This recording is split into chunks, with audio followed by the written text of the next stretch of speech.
Abraham took another wife, whose name was Keturah. She bore him Zimran, Jokshan, Medan, Midian, Ishbak, and Shuah. Jokshan begot Sheba and Dedan. The descendants of Dedan were Asherim, the Letushim, and the Lumim. The descendants of Midian were Eppah, Epher, and Enoch, Abida, and Eldah. All these were descendants of Keturah. Abraham willed all that he owned to Isaac, but to Abraham's sons by concubines Abraham gave gifts while he was still living, and he sent them away from his son Isaac eastward to the land of the east. This was the total span of Abraham's life, 175 years, and Abraham breathed his last, dying at a good, ripe age, old and contented. And he was gathered to his kin. His sons Isaac and Ishmael buried him in the cave of Machpelah, in the field of Ephron, son of Zohar the Hittite, facing Mamre, the field that Abraham had bought from the Hittites. There Abraham was buried, and Sarah his wife. After the death of Abraham, God blessed his son Isaac, and Isaac settled near Beer Lahai Roi.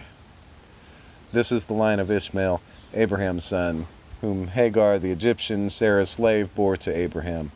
These are the names of the sons of Ishmael by their names, in the order of their birth: Nebaioth, the firstborn of Ishmael; Kedar, Abdil, Mibsam, Mishma, Dumah, Massa, Hadad, Tema, Jetur, Naphish, and Kedmah. These are the sons of Ishmael, and these are their names by their villages and by their encampments: 12 chieftains of as many tribes. These were the years of the life of Ishmael, 137 years. Then he breathed his last and died, and was gathered to his kin. They dwelt from Havilah by Shur, which is close to Egypt, all the way to Ashur.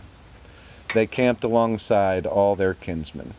This is the story of Isaac, son of Abraham. Abraham begot Isaac. Isaac was 40 years old when he took to wife Rebekah, daughter of Bethuel the Aramean of Padan Aram, sister of Laban the Aramean. Isaac pleaded with the Lord on behalf of his wife because she was barren, and the Lord responded to his plea, and his wife Rebekah conceived. But the children struggled in her womb, and she said, "If so, why do I exist?" She went to inquire of the Lord, and the Lord answered her, "2 nations are in your womb. 2 separate peoples shall issue from your body. 1 people shall be mightier than the other, and the older shall serve the younger." When her time to give birth was at hand, there were twins in her womb. The first one emerged red like a hairy mantle all over, and they named him Esau. Then his brother emerged, holding on to the heel of Esau, so they named him Jacob. Isaac was 60 years old when they were born. When the boys grew up, Esau became a skillful hunter, a man of the outdoors, but Jacob was a mild man who stayed at camp. Isaac favored Esau because he had a taste for game, but Rebekah favored Jacob. Once when Jacob was cooking a stew, Esau came in from the open, famished, and Esau said to Jacob, "Give me some of that red stuff to gulp down, for I am famished," which is why he was named Edom. Jacob said, "First, sell me your birthright." And Esau said, "I'm at the point of death, so of what use is my birthright to me?" But Jacob said, "Swear to me first." So he swore to him, sold his birthright to Jacob.